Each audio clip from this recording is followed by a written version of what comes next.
Now, with only 2 days to go, this year's Cannes Film Festival is beginning to wind down.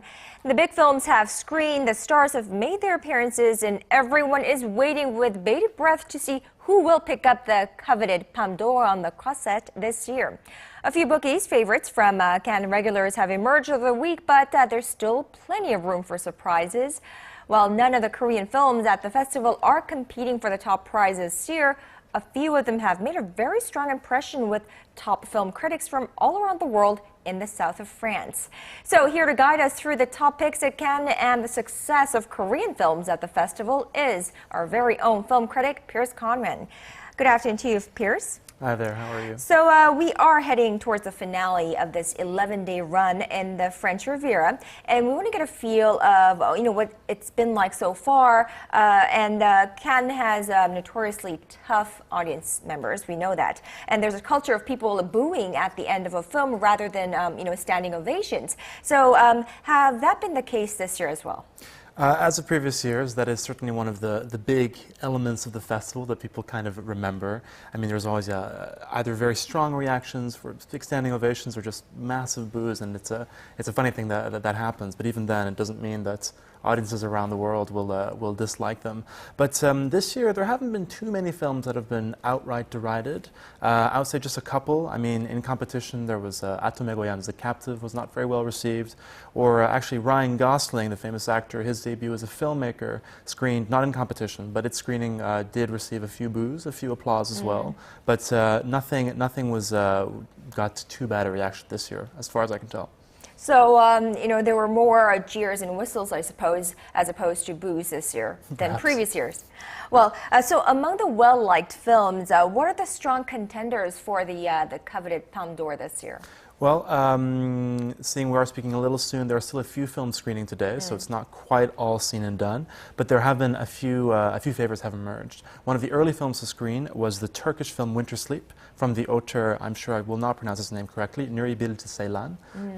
And so this is a film that's almost 3.5 hours long. And his other films are already very, very good and were well received in Cannes before. A lot of people are talking about that for the Palme d'Or. But another big favorites came a little later from the Dardenne brothers, the Belgian filmmakers, who have previously won the Palme d'Or twice. If they were to win it again, that would give them the record for 3 times the Palme d'Or. So their film is very popular. And it stars Marion Cotillard, who herself is being touted as the Best Actress awardee. So one film to look forward to, that one. Aside from the top prize, are any films garnering a lot of buzz for acting awards? Sure. Again, so Marion Cotillard seems to be the frontrunner for the Best Actress prize. She's, of course, appeared at Cannes many times. A few years ago, there was the film Rust and Bone. She was very well received for that. Also, Hilary Swank appeared in Tommy Lee Jones's The Homesman and is getting some good buzz for that. The film itself seemed to go over quite well, but I don't think it'll get any major awards beyond acting. For the actor prize, it may very well be Steve Carell's race to lose at this point. That might seem like a surprising thing to hear Steve Carell, you might know from Anchorman or The Office, to be the front runner in this. But he's completely unrecognizable in the film Foxcatcher, and that film is by Bennett Miller, who previously directed Philip Seymour Hoffman in his own Oscar-winning performance in Capote. So perhaps lightning could strike twice there. Right, so we're seeing Mr. Turner there actually on the screen, and that, of course, in Mike Leigh's Mr. Turner, also the leading role there. That's right, yeah. Timothy Spall, terrific actor, and I'm very excited to see this. I've always liked him. Yeah. He was in a wonderful Mike Leigh film called, or two, there's All or Nothing from 10 years ago, which was terrific in, and so again, he's getting very good buzz, and that was one of the early films to screen, but once Steve Carell came in, I think he's taken the edge in the race. Well, a lot of big films drawing notice in the competition. Now, despite, this, have any Korean films really left a big impression at the Cannes this year? Certainly. Now, unfortunately, they're not in the competition this year, although that doesn't mean very much. 18 films from around the world. It's not a big surprise that there aren't any from Korea. But the films that have screened include Dohia, or A Girl at My Door in English, which screened in Un Certain Regard. It got some very strong reviews. Stars Bae-doona and Kim Se-ron, and it's produced by Lee Chang-dong. Lee Chang-dong, of course, has been at Cannes many times before, as has Bae-doona, actually. And so that film is doing very, very well. But even more successful seems to to be the action thriller A Hard Day, which will be coming out next week here.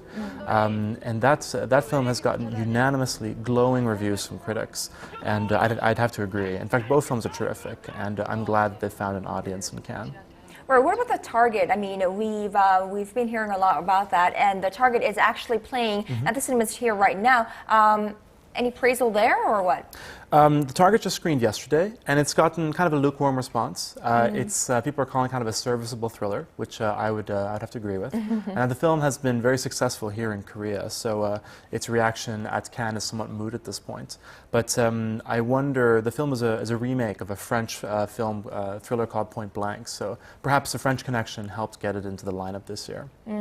Anything else that we should know of that we'd like to know from the Croisette? Well, there's always a million things going on there. You know, the stars make their appearances, there's various parties, and of course there's the Cannes film market. On the Korean side of things, of course, Jun Do-yeon is taking part in the jury.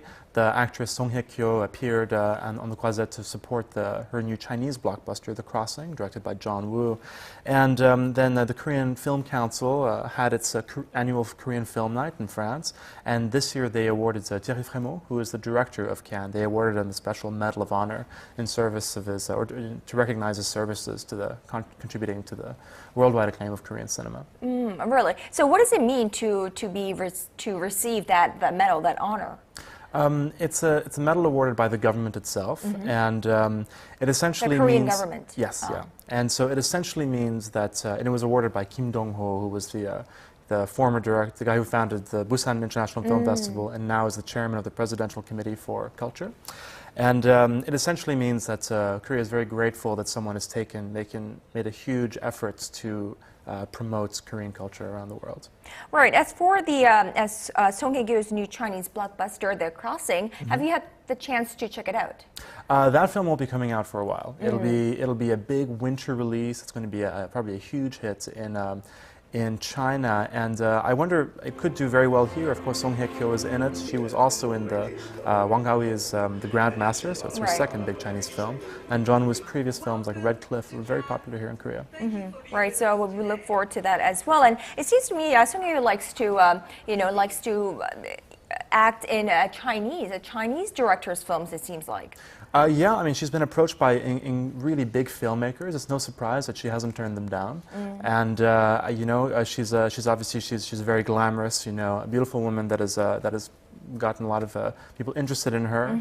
I think you know, I mean, she had her K-drama, a very famous one, Full House, with the star Rain, which was very popular in China many years ago. So she's well remembered by audiences there.